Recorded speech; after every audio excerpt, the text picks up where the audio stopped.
because when I started with them, it was the Strokes, Interpol, the Rapture, and Yeah Yeah Yeahs. Right. You know, and I put them on that list now, but I wouldn't put really any other bands on that list right now that's really broken through. Maybe some others will, you know, maybe to the Walkmen, you know. I say them as well, but not many others. And there's a lot of great bands in the city. There's just not a lot of room, you know. There's not a lot of room on the radio. There's not a lot of room in press and publications. You know, whatever on major labels, on any labels. Like people want different things. So I think that a lot of times people get caught up in what's going on in New York, and they see this center of like the musical universe, but they don't think globally. You know, right. There's a lot of bands that will be successful in New York, LA, and London. A lot. You know, and that they won't do anything anywhere else. You know. Mm-hmm. All right. Well, thank you. I've been practicing. Yeah, sure. I think that's probably enough for you guys. I probably have enough. Really? Yeah. I mean, I was ready to get fired up. I gotta make room for the photo. We got a lot of well, I like it. Well, my favorite part, just maybe more aside, so maybe we can go, your mantras on your website. It's funny because I actually just had a few personal thing.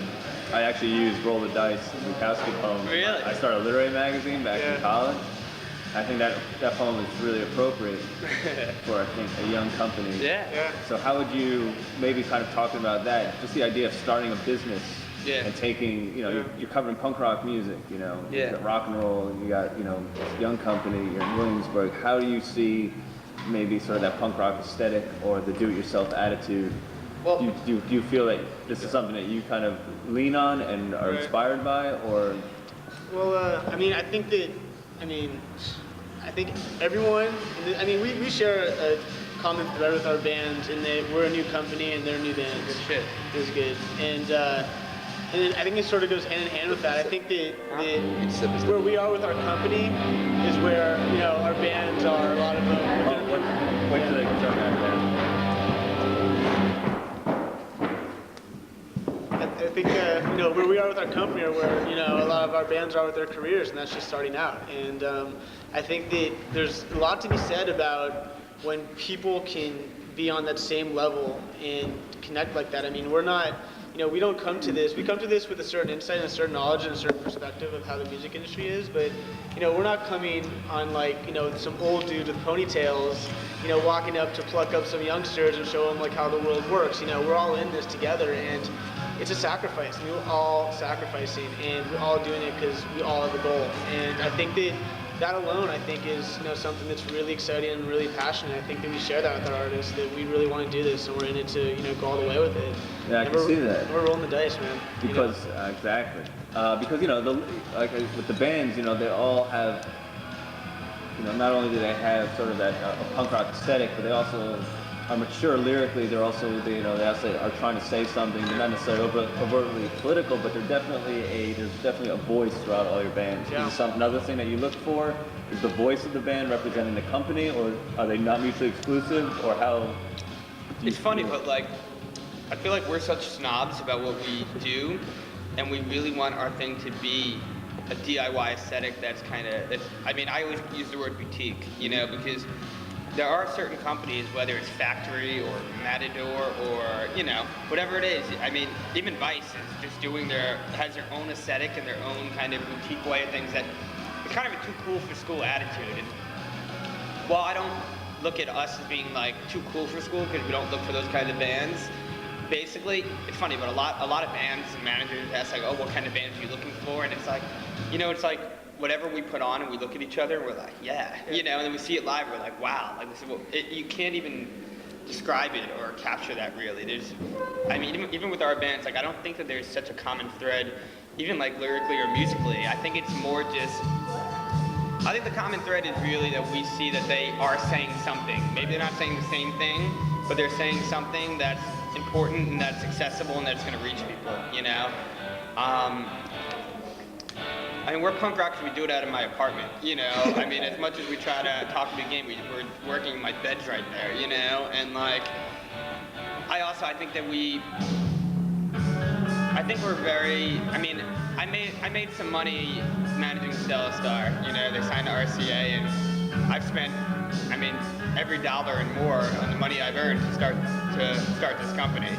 And I mean, it is risky business in that way, but like, I mean, the way we look at it, what's better than being young and like liking bands and like wanting to get them attention, you know?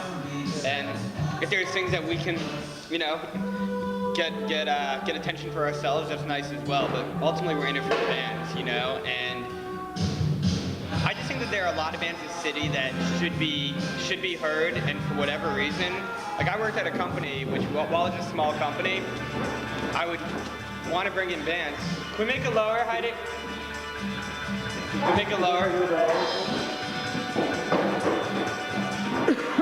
I worked for a small company before, and I'd be still talking to a lot of bands, but we just couldn't.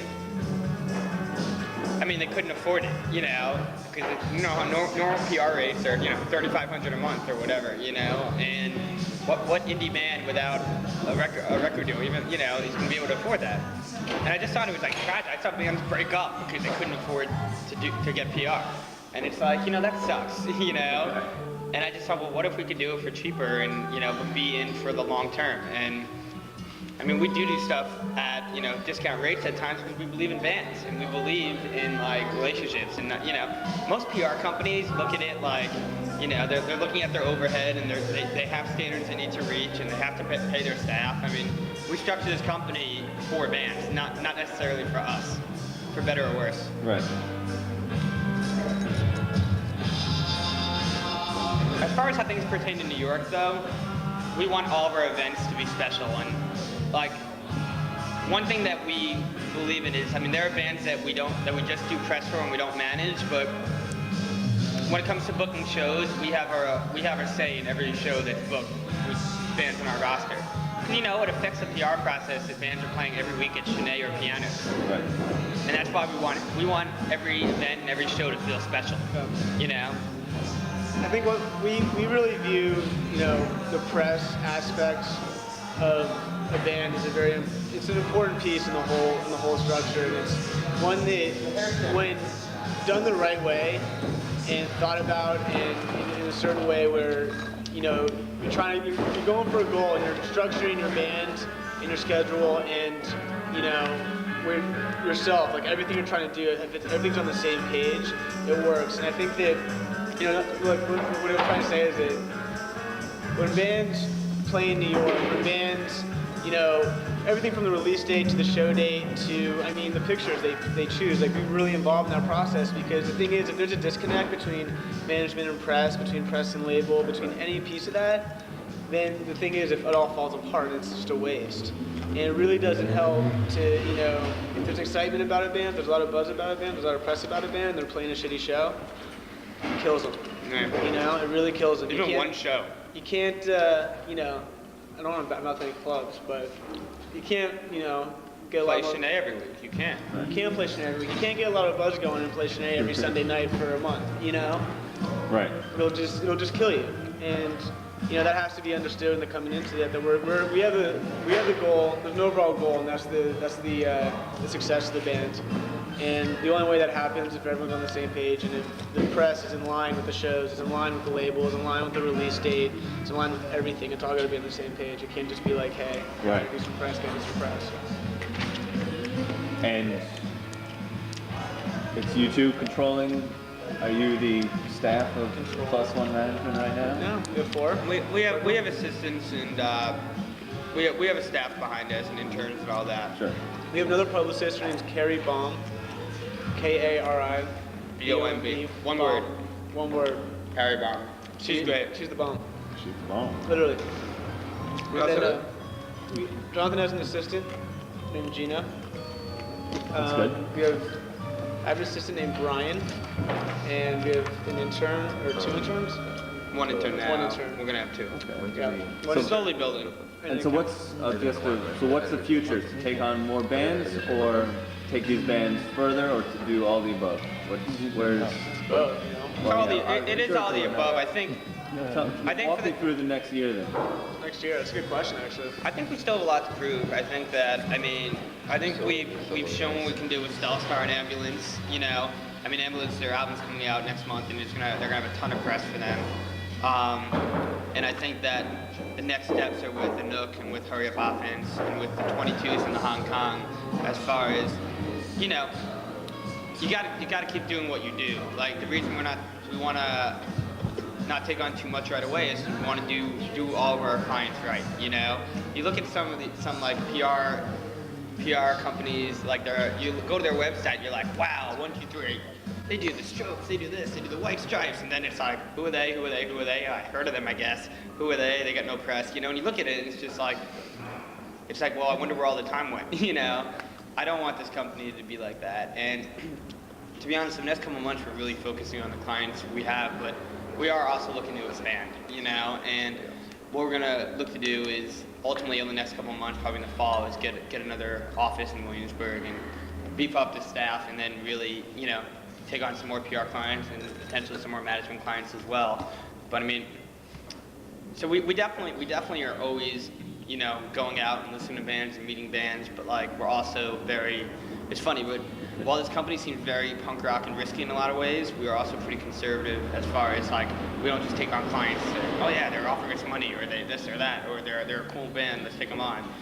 We've turned down, we've only been open 2 months, and we've probably turned down, 5 or 6 legitimately great bands that, for whatever reason, the label just didn't have any vision, the manager didn't have his shit together, the band didn't have their shit together, whatever it was, it's funny, but we're starting a company and we're turning bands down rather than have bands shoot us down. And I think there's something interesting is that we're hard on our bands. You can ask these kids, we're not the kind of company that's just, when I noticed when I worked at other companies, when artists would come over, everyone would be like, hey, how are you? Did you see this piece? We're pretty hard on our bands because we want everything to go great. I was having a telephone conversation with Damon the other day about their show at Mercury, and I was just make sure everything's together, make sure this, make sure sound check, make sure that. We want bands to understand what we're doing, because I think a lot of bands they don't understand how press works, and they don't realize how hard it is to get artists exposure, and they kind of take it for granted because they're like, oh, well, that band got in this magazine, we're better than them, so why can't we get, but it doesn't work like that. And it's every piece we get is usually hours of work, and a lot of bands don't realize that. So I want them to, up the ante as well. And if a band's playing a show and I have important people going there, I want them to play a show that they're capable of, And that's just part of the relationship. It's like a push and pull kind of thing. That's good, yeah. So your management style. It affects the PR style. The PR style affects the management style, and We had this in-between term called artist development, which word term. Don't put that in there. don't put that in there. Like nation building? We're trying to find another word for artist development. But Sounds like nation building. Yeah, there's a big in between. Is what I'm trying to get at. There's a big in between, and you just have to be on the same page, and everything has to be together. Yeah. And where do we want to be a year from now? I think that every artist is different. Every artist has different goals. I think that we want to make sure that every artist reaches their specific goal a year from now. I think that's what we're trying to do, and I think we can do it. I think it's great. I think, it sounds like a good piece, good material. I love it. I love the company. On to a Nook. Now, did you check?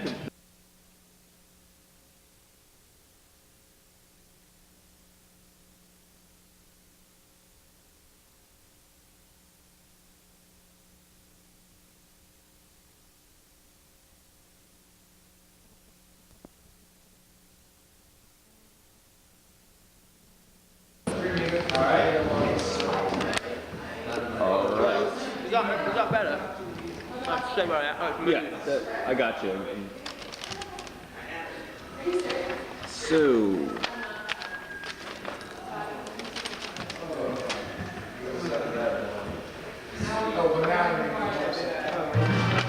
$22.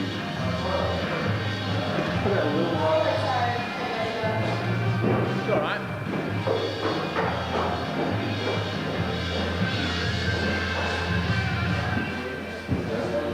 Thank you. So, you're in the 22s. Describe the birth of the 22s and the origin of the name. The origin of the name you'd have to ask the girls about, because they came up with it. It's nothing to do with me. There's some tie-in with Eastern numerology, and there's absolutely no tie-in with our ages. All right.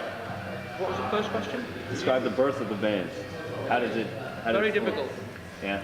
Breach, The girls. twisted umbilical cord, Right.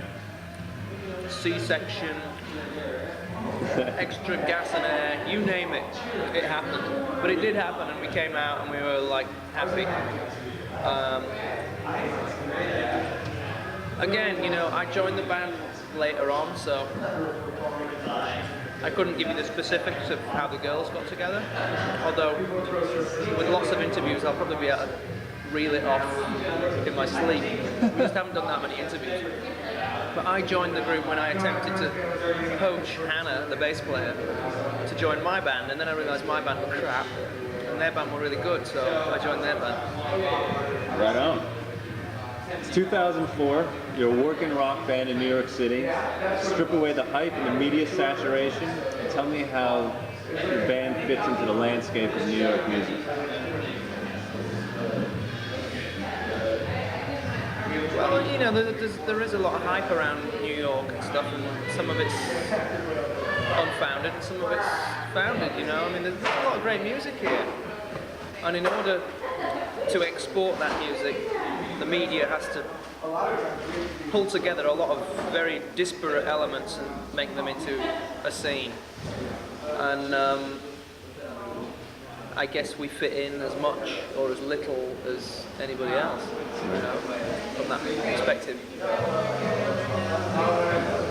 Just sort of a working band playing your music, is that sort of without really kind of identifying, not necessarily with the scene, just sort of the overall climate that's going on in the music today?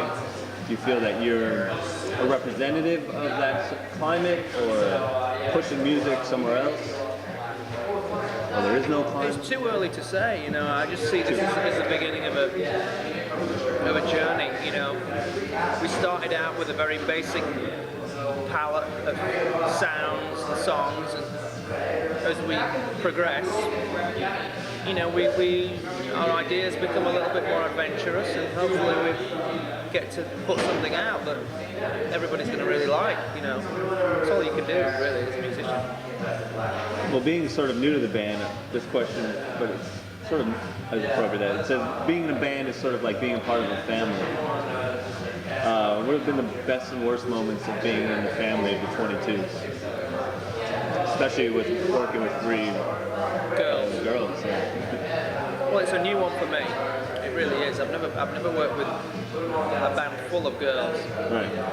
But I think the best thing is just the general level of feminine attention that you get. It's really great. I mean, how can any man not like that? And the worst thing is, you know, how do I put this diplomatically? The worst thing is when you're in a van together and everybody's, you know, girls don't roll with it the same way that boys do, you know?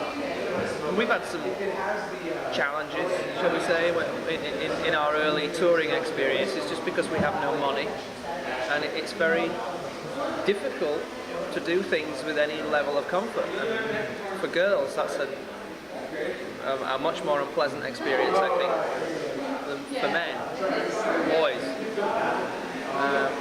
So we went to England on tour, and they were getting a little bit out of order. And I had to slap them around a bit. Yeah, keep them in line. Talking about sort of the song construction, lyrically, you know, there's you know, the lyrics are at the forefront or an important part of the band and the songs. How are the lyrics and messages? How important are the lyrics and messages in the song? Very important. I think they're derived very closely from Jenny and Tara's personal experiences, I don't think, you know, there's too much smoke and mirrors. They're very straight shooting lyrically, and they're very good at it. I've learned. I usually don't realise how good the lyrics are until we get into the studio and I can actually hear what they're singing, and then I'm like, wow, you know, they haven't let anybody down with these lyrics, you know, and you know, it's hard to write good lyrics. Yeah, oh yeah. I know it. What is the best time, moment, or place to listen to a 22 song? Oh, I think I asked him the DJ. Yeah. Well, the two obvious things are live or in the studio or in bed with two chicks and a kilo of cocaine. But I mean, I don't know, man. Again, I think that remains to be seen. I mean, we're making a record. We're trying to make it the best record that we can. And I'd like to think that the record will be the defining experience, and how you listen to that is, it really is, it's, you know, if you want to smoke weed or you want to, you know, listen to it on your headphones or I don't know, it's like, that's such a personal experience. It's however you enjoy it best, Sure, right. you know. We want you to be happy. Good. And what are your favorite Brooklyn bars and restaurants? Can you think of any off the top of your head? Well, I live in Park Slope. I'd say the Great Lakes, because it has a good jukebox on Fifth Avenue.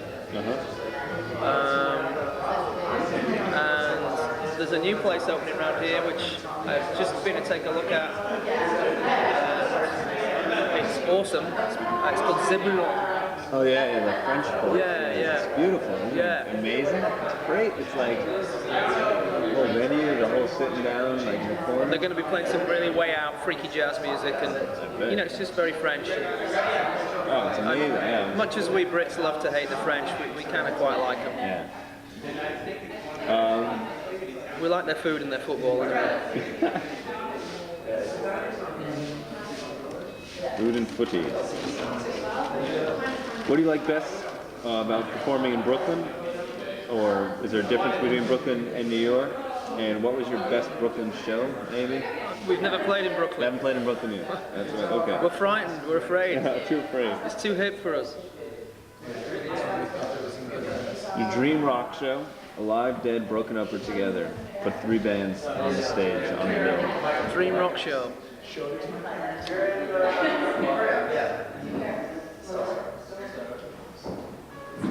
I've got to say Queen, Prince, and Led Zeppelin.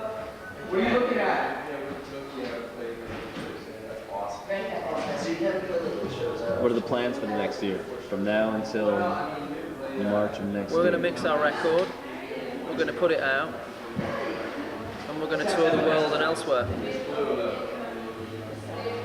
If the 22s were a weapon of mass destruction, where would you hide? Under my duvet, where I normally hide. Great. That's perfect. Thank you. It's the first one, I guess. First record.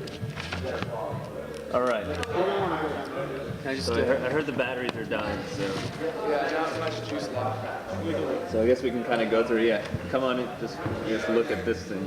That doesn't really. So hurry up offense. Thanks for coming by. First. Thanks, bro. Thank you for Thank you. So start off kind of just basic. Describe the birth of the band and the origin of the name. Kind of read a little bit, but I like the just kind of retell the story maybe a little bit. I don't know, Max, you're good at that story. Okay. Peyton Manning. I'm Max.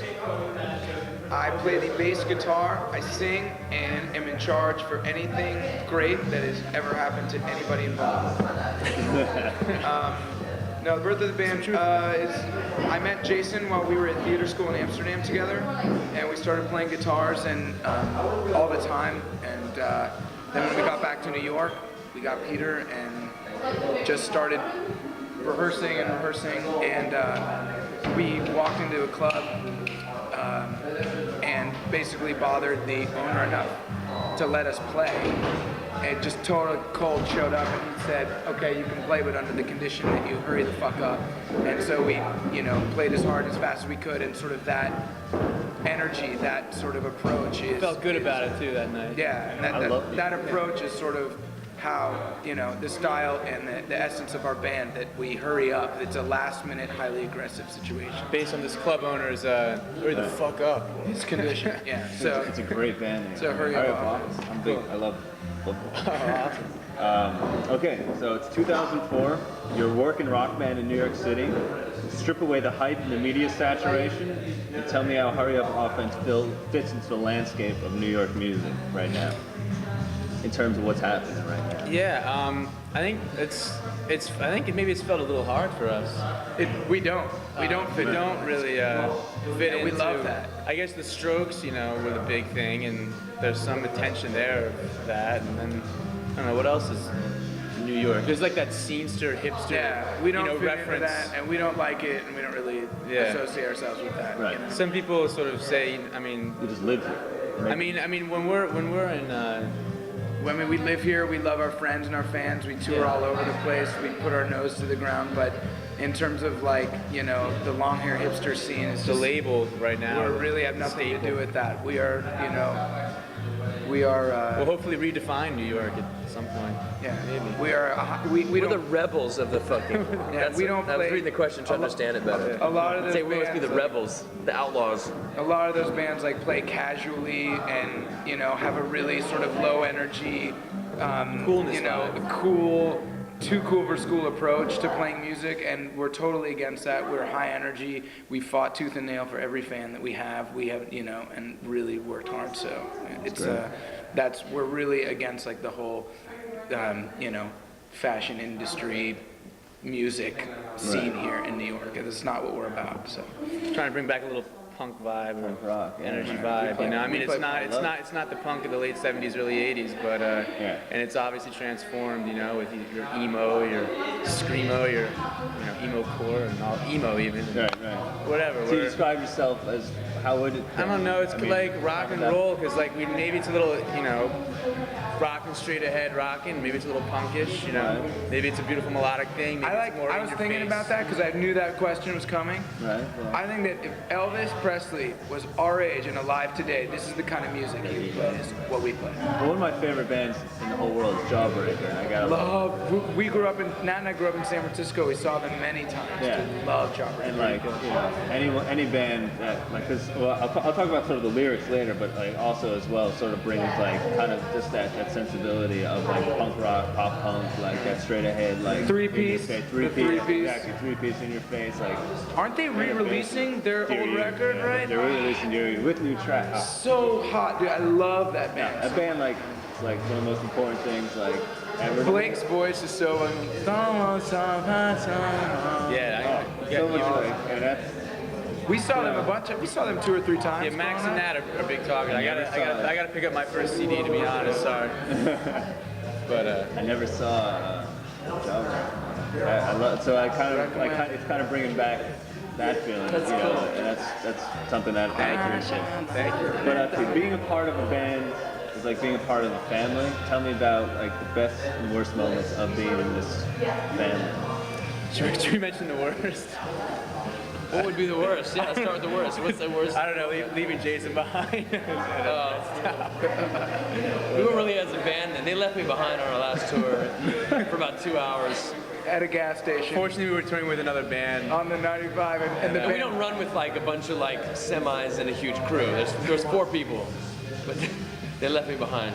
He was They had 3 sleeping. and He was sleeping. Pissed at him, or No, he was Oh sleeping no in the no! back. He No, it should was have been pissed accident. at us. He was Yeah, sleeping it in was the back, and we pulled over, and We were he really was quick asleep, to and we just pee, pissed pee and back. got some water and jumped back in. He was and drove. passed out. Everyone had been left late. He was proving. But I got out. He got after late by they'd being gone in. calm. But it was like we were gone for a total of 3 minutes. And I left during the 3 minutes I'd and gone he in. left a minute after our 3 minutes. So he was, we just passed each other in this I didn't see them in the bathroom or anything. But the worst was that he called me, and I was just sort of sleeping, listening to my iPod. I didn't have my phone. And so he called from a different number, a strange number, and I picked up, and he said hello. He's like, "So you're gonna come pick me up?" I said, "Yeah." He thought I was fucking with I him. thought he was joking, calling me from the back of the van, kidding around. I'm like, ha ha ha. And I hung up, and That was the That's the cherry on top right there. But Army and Me, the band we were touring with, they were behind us, so they picked him up. They picked it. It worked out. Well, what's a great moment working together? Like, I don't know. I mean, When for- we each put our $50,000 advance in the bank, I think that was pretty sweet. We all went to City Bank together. Tokyo was pretty awesome. yeah. Tokyo, that's awesome. I mean, I would say generally, I think, just getting into the cab today, we had a sort of comment on how we all just look out for each other and speak up. I mean, Yeah, tell that story. That's good. I don't know, like Mac. No, I got in first, and I was like, yeah, we're going up to 14th Street in First Avenue, just from Houston, just to run here, and I was like, yeah, go to Max came in 14th the Street. And directions, Max came in a second, and was like, And didn't we're going hear to 4. I was like, you got it. And then I he just jumped came in in and was and like, did it. it's like to 14th Street, First Avenue. I was like, dude, we got So it's a good moment because all three of us are go-getters. And that we can all happens. That handle- actually we all happens a lot. Take initiative. every Yeah, time. I mean, I would say for me personally, to answer the question, I mean, it's just a pleasure that we all click and work hard the way we do. Yeah. Have hard moments, on a crappy show in some random place in Southern California or wherever it is, and we fucking pull through with pride and we're not like I don't think we don't suck or fuck up really if things happen to us or something, but I mean, we pull through it and we don't joke, we don't kid ourselves. I think we're not like oh, that was really awful, and just play it off and make everything happy. It's like we absorb it, we take it in, discuss it, and move on. Sort of the spirit of Jawbreaker. The lyrics are obviously like crafted and not just like tossed together. Tell me how important the lyrics and messages are in the songs, just sort of. These guys. For me, I'll just do half of this and then Max should fill in because we each write lyrics. There's two different ways I do lyrics. One way is, I sing a melody that comes up and keep going through it, and then I got to figure out what that it's about, and then I fill in the words. Right. And other times it's just poetry based on like stuff that I wouldn't even think would be a song, but just things I'm feeling. It's a lot of times a reaction, especially if it's like, if it's a slightly political edge. Of course, being in love, those lyrics come through, and I'm surprised at how many different dimensions they can come through in. But for me, there's not a lyric that goes unthought. Right. It's all pretty surgical. great. But I always want to make sure that it's actually the right vowel sound. I think the sound that just, as if we didn't have words and I was just singing like sounds, like the vowel sounds. It's like kind of like a moaning or a singing or a screeching or a I didn't know that. I like that. screaming. Yeah, that's how I start a lot of songs with Very gibberish. Shakespearean. I'm pretty good with melodies, and I usually end up going, what? Yeah, That's pretty cool to know he's. yeah, that's how I started out. Cool, that makes sense. That's great. Max Levitt? With my lyrics, it usually is a very stream of consciousness way of writing words, and it's really, I was talking to the guys last night about this, is like, I usually figure out what it means after we've played the song 5 or 6 times. I will begin to notice, actually that there is some real symbolism and importance to what came out when I was writing the song in a very sort of stream of consciousness way that was brought out obviously by the music. That was I was really affected by a chord progression or something